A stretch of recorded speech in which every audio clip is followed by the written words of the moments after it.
All right. Happy Monday. How's everybody doing? So, thank you to everybody who reached out over social media, over text, and who was concerned, and rightfully so. I was a little concerned for myself about just how dangerously ugly it was getting last week for me. So, the last 2 years of my life have been, and maybe I haven't shown it enough because I'm just good at using my tools to navigate some difficult waters, mostly in business, and then friendships. I say friendships in quotations because I use it very very lightly with the individuals that I've been dealing with, and I was consumed by violence and anger and frustration, especially the last 14 days. And I was trying my best to understand why or how I could use it to my advantage. And the reason I was thinking of using it to my advantage is because that's what I've done my whole life. I have been taught to be a weapon, and I was a heat seeking missile, man. I was really, really good at using anger, frustration, channeling it into violence and making a living out of it. And it served me until it didn't serve me. Right. I started playing semi pro at 16. I entered rehab at 25, and between 16 and 25 years old, 19 to 25 when I was in the NHL, all of my injuries happened.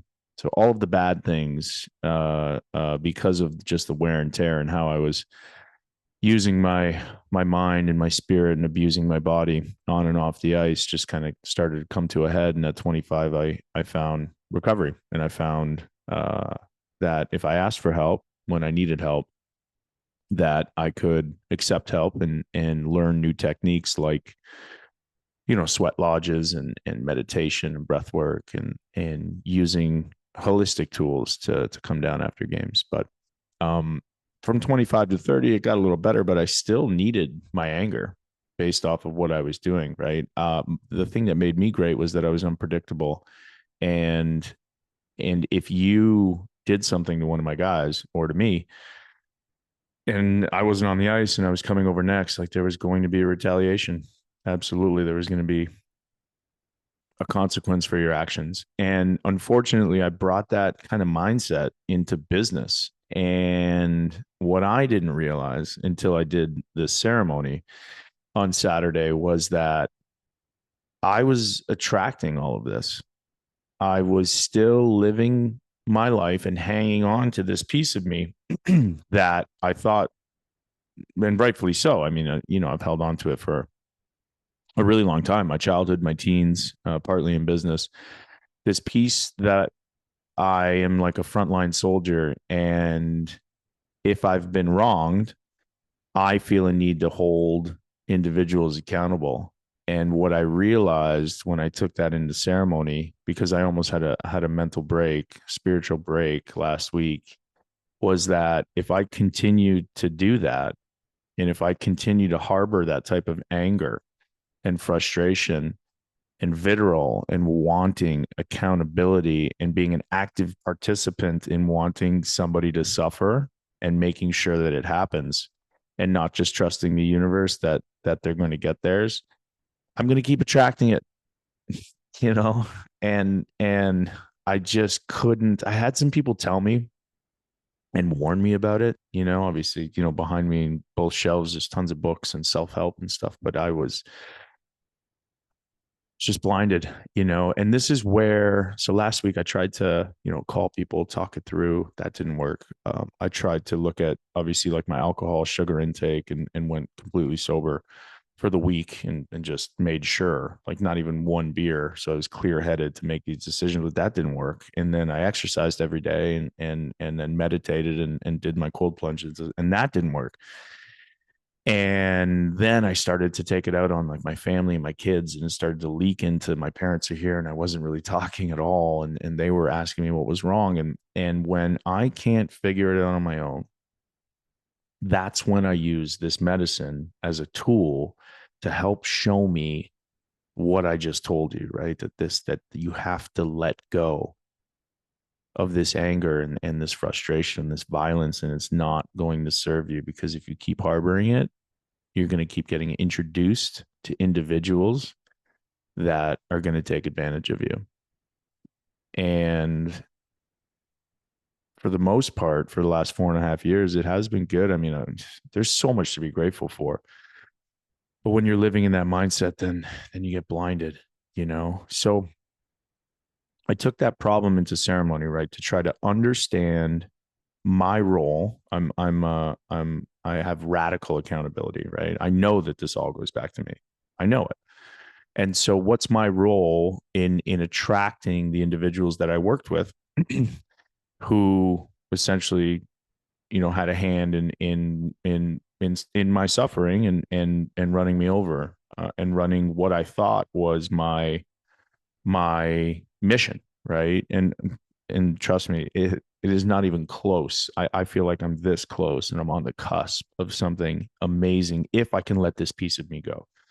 And so I took this problem into ceremony. I asked this medicine with a really, really good friend who's just brilliant, just brilliant. I feel so lucky that I have him here in Florida, where we can take these issues and problems into ceremony and talk these things through over the course of 3 or 4 hours, and really talk it through from a higher level, talk it through from seeing all the angles, and then hopefully come out of it with a brand new pair of eyes, with a brand new perspective on the world, which is what I have now within 4 to 5 hours. And that's why I think this is the best medicine on earth, because if you use it intentionally in the right the right setting, then integrate it, right? And I'll talk about the integration piece today. Then it's by far the best medicine on earth. So, what did the medicine show me? I took the problem of, why am I surrounded, or seem to be surrounded by a lot of, like, just anger and just bad people. Am I a bad person? Or is it this piece of me that I'm still hanging on to, that I think I need to be successful? Meaning, like, when I go and when I would go for a run and I ran, like, and I had this negative self-talk, I thought that was helping me. And I see people talk about love and unity and all of these things, and abundance, and using these type of words. And I, especially in the psychedelic industry, and I would laugh. My this piece of me wouldn't let me accept that. I have moments of it, right, where you've seen me now over the course of the last 3 or 4 months speak about gratitude, to kind of almost convince myself that I know that that's the way.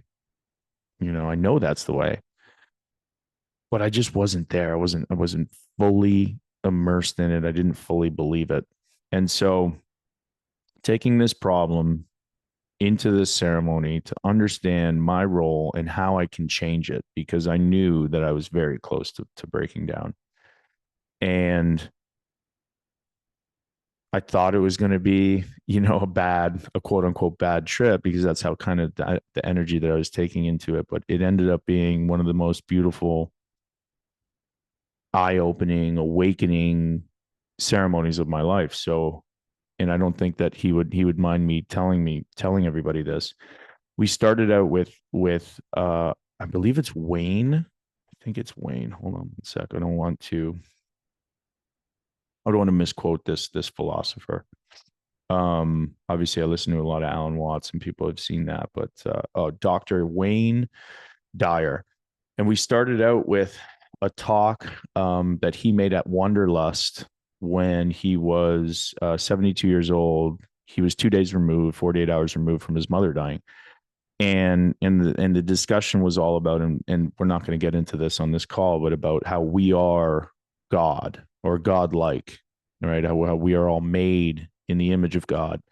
And I'll just say one really interesting thing that he mentioned. He weighed his mother a minute before she died, or a couple minutes before she died, and then they weighed her mother after, at his request, and when she was clearly dead. and she was the same weight. And I've talked about this, right? Who are we behind our eyes, our consciousness? That it feels like something completely different from me using my body. All right, got another 20 minutes. And I've always been fascinated by that idea or that question, right? A couple questions: where do we go when we die, and who am I behind my eyes? Because I know it's not who I identify with my body. My body's constantly changing. So anyway, he used that analogy to tell people and help people realize that we are infinite, meaning the consciousness is there's it's not finite. There's no beginning and there's no end. And our body is finite. There's time in my body, right? I'm sure people have heard the quote, we aren't human beings having a spiritual experience. We're spiritual beings having a human experience for some time.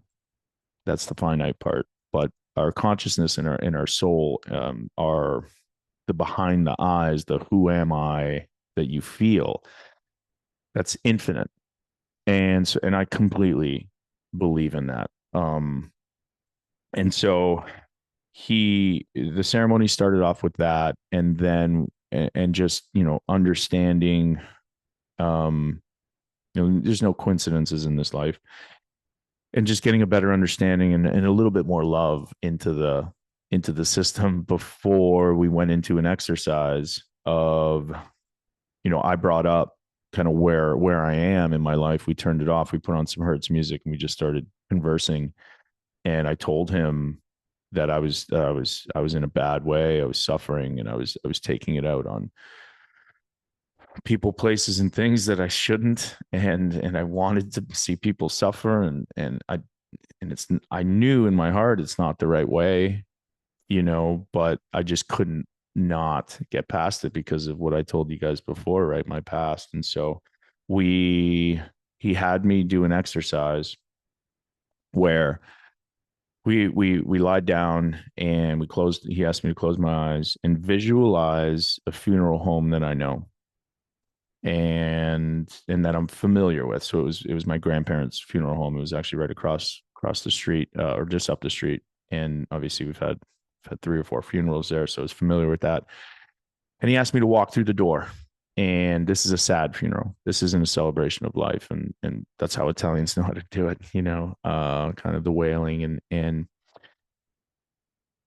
this. You look around and you're walking and waiting in the line to pay your respects, and you see all the people that your family members, your friends, all the people that you would think would be there to mourn your death, and they're crying, and it's dark. It's sad, and you wait in line, and you get up to the casket, and you look into the casket, and you realize that you're dead, and it's not you 10 years from now, it's you 3 years from now. And then he asked me to say a few words to myself, what I would want to say. And obviously, at this point, I'm crying, and just the visualization of me young, knowing I have 4 kids, etc. And then I'm gone in 3 years is, it has this desired effect of making you realize that there's not a lot of time, to change. And so then I got tapped on the shoulder and I got asked to sit down. And for the next 20 minutes, he asked me to visualize people going up who loved me, and they were going to say something about me. So my wife was going to go up. My parents were going to go up, both my mom and dad, maybe my brother. And then I picked one of my kids, but 2 of my kids ended up going up in this exercise. And it was, so obviously my wife starts, right. And he asked me to think about putting the words in her mouth of the things that I would want her to say about me. And you quickly realize that as this is happening, you're feeding her the words that you would want to be said about you, but you're also thinking about if you're living in accordance with making her feel these things, with making her want to say these things and be truthful. And so you quickly realize that this is an exercise in going down the line and understanding that, and how you impact somebody's life, how you're making them feel, and as they're speaking about you at your funeral. And it was emotional. It was it was a remarkable exercise. And after we came out of that was about, I would say, like 30 or 40-minute exercise. We started to just continue to talk about why.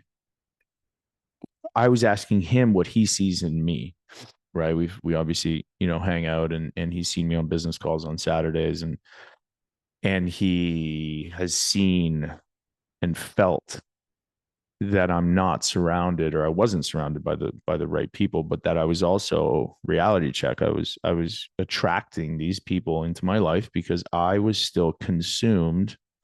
A big piece of me was consumed with living or thinking that I need to force feed things to people. I'm very much like, hey, I need this done as a leader. And if they don't do it, well, then I'm going to shove it down their throat, or I'm going to just go do it myself. Whether it's right or wrong, that's just how I've been taught, by a couple hard nosed Italians and just coaches, and it's not right. I'm not, I'm not saying it's right. It has served me up to this point, but it's based off of the way that I was feeling, and almost being at this break. It just not, it wasn't serving me anymore, And so we spoke about the universe, and we spoke about how there always seems to be that people get what they deserve, both good and bad, and we spoke about how to let go. And we spoke about if this was working for me or not anymore. And he gave me, and this is what I ask people, I like radically hearing how I'm messing up so that I can radically change it quickly. And he gave me his perspective. And even in the ceremony, right, it took me almost like 2 or 3 hours of these questions and back and forth to like kind of have this aha moment of just realizing that, yeah, man, like if I don't change, and if I don't let this go, and give up control to the universe, and understand that people are going to get what they deserve, me included. If I keep wanting people to suffer because I suffered, I'm going to continue to suffer. And this is, and that's just a summary of the things that happen. Obviously there's a lot more that goes into it, but I came out of the ceremony obviously like happy and light, and understanding that I need to make 3 amends, which I immediately did on Saturday night, and just felt really light. On Sunday it was a pretty great day because I got to spend the whole day like with my son, and he had 3 soccer games, and I got a little bit of a workout in. And then, when you do this medicine, you have these realizations, but also the integration usually happens over the course of almost 2 to 3 months.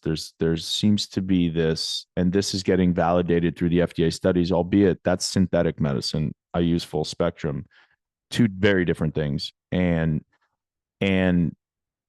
but there is this afterglow. There's this afterburn of feeling that you're still a little bit cracked open. And so for people out there after ceremony, you got to be really careful to kind of guard your energy.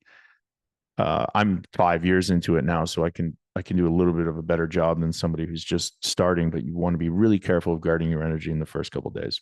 And so I ended up going for a run today. So I made a contract with myself uh, last week and in the ceremony that I'm going to start waking up at 6 a.m. which I did today. Shoes on, stretch by 6:15, out the door by 6:20, running and a lift for until 7:15 or 7:20 for an hour. Back into the house to say bye to my kids, take them to school at 7:30. Back in the house by 7:45 or 7:50 and cold plunge, shower, and then get to this desk because I want to create content. I want to speak more about the things that I've learned in this life because I feel like I have an onus to articulate these learnings. And I feel like I have a platform because of these trophies behind me, because I've applied myself with discipline for numerous years, good, bad, right, ugly. People respect it. And I respect it. I respect looking back on my life and at the discipline that it took for me to get to one of these finals. I was lucky enough to get to four and win two. And the respect level that I have for the men that did that, both with me and against me, is immense. And so I woke up today on time. I ran on time. I did everything that I said I was going to do. And so the first lap, I was listening to the Lumineers, and I I started running, and I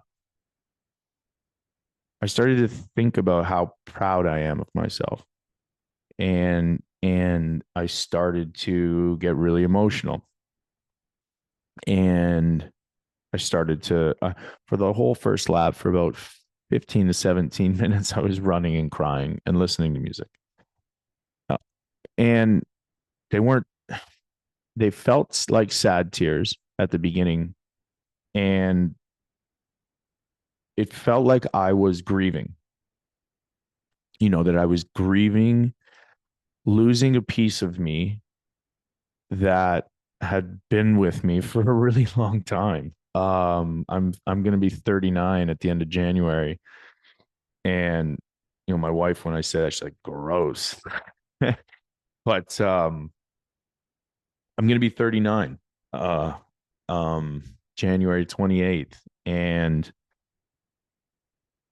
I have had this anger with me, this kind of like being stuck in fight mode. I don't fight or flight. I fight.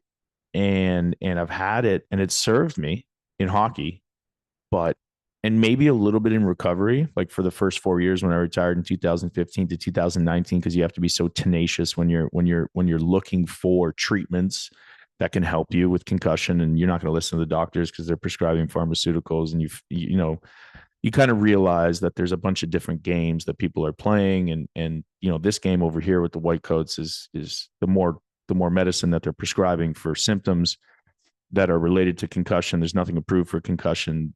The more money they get, the timeshares that they get. It's just very, I'm not saying all doctors are bought and paid for, but a lot of them unfortunately are. And so, having that vitriol and that want to get better served me.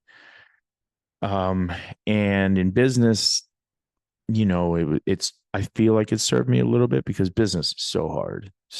An entrepreneur, a lot of really successful investors invest in people. They don't necessarily invest in people with a mission, because they realize how hard it is to stick it out and to see it through, right? So, um, but lately, the last 2 years of my life, when things, went sideways for me, business wise, and just trying to hang on and save things, and kind of realizing that certain things were over, and to move on.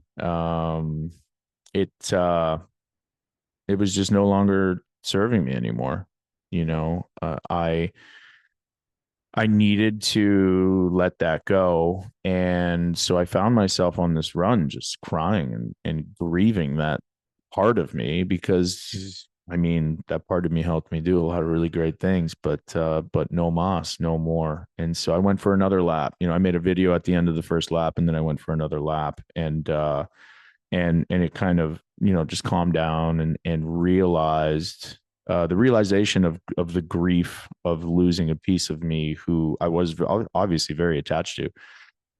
It was kind of cool, like really cool to come to these realizations in real time. And what was cool was that that piece of me was associated with a lot of darkness at 6 a.m., 6:15, even here in Florida. It's still really dark.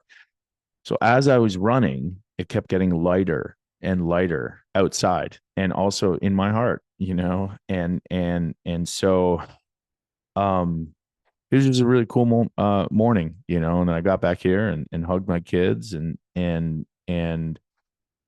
I've made a contract with myself to not speak negatively about these people anymore to anybody moving forward, and to be honest, not to speak to them at all. I've been able to block their numbers, and block their socials, and this was after I made my amends, though, and I was genuine with it. I'm genuinely mean it when I say that I want the best for them. I really do, and that I want to move on, and I cannot continue to carry this burden of wanting them to hurt, because I think it's the best thing for them. Even if it is, it doesn't matter. That's not on me, and I need to focus on the things that I want to do moving forward. And what I want to do is empower people. What I want to do is from 8 a.m. to 9 a.m. every single day, I'm going to be recording. And the first thing that I'm recording is my book. And so I started that today. This is my second recording of the day, and it's going to be in video form. So I'm going to be releasing this book in video form, chapter by chapter, and I'm going to also put it into print, and I'm also going to obviously put it into audio. So I want to catch everybody up to where I am now, which is 39 years old, or 38 years old, turning 39. 2 Stanley Cups, 12 years in professional hockey, a concussion and mental health survivor of 7 diagnosed concussions, and hundreds of others. I've cured myself of mild dementia. I do not suffer from any of these symptoms anymore. Obviously, what you heard here, I wouldn't classify any of that as depression. I don't put any indications on myself, because that's a negatory. That is for the medical system, so that they can prescribe you something that's on patent, so that these pharmaceutical companies make tons of money prescribing everybody synthetics. And that's not what I'm doing, and that's not what I want for other people. And I'm going to show you guys how to not get caught in that game, because that is very much a game. And I want to tell my story, catch everybody up to this point, and then I want to, every single quarter, I'm going to add a chapter to it. So, every 3 months, I'm going to update everybody. Obviously, I'm going to continue to follow on socials, etc. And this is going to be a book that I want to live on for the rest of my life. And I'm excited about it. I'm in a spot right now financially that's not the greatest, but I know in my heart, and I worked this out in the ceremony, if I truly believe in the things that I just told you, and I truly want the best for these individuals, and I truly forgive them, and I truly mean my amends, I can feel that I'm close to something. I don't know what it is, and I know I still need to do a little bit more work, but I can feel as though this year I'm almost there. I'm almost there. And I know people are supposed to have goals, etc. I genuinely just want to tell my story, and if people like what they hear and what they see, and they want access to the way of thinking, these exercises, these holistic tools, as well as this medicine, then they can have it. And I'm going to give it to them. And it's going to come through my personal website, which is launching Q1. DanielCarcillo.com, and we'll be able to do group workshops together, and we'll be able to do one-on-one consultations if you'd like, and people will have access to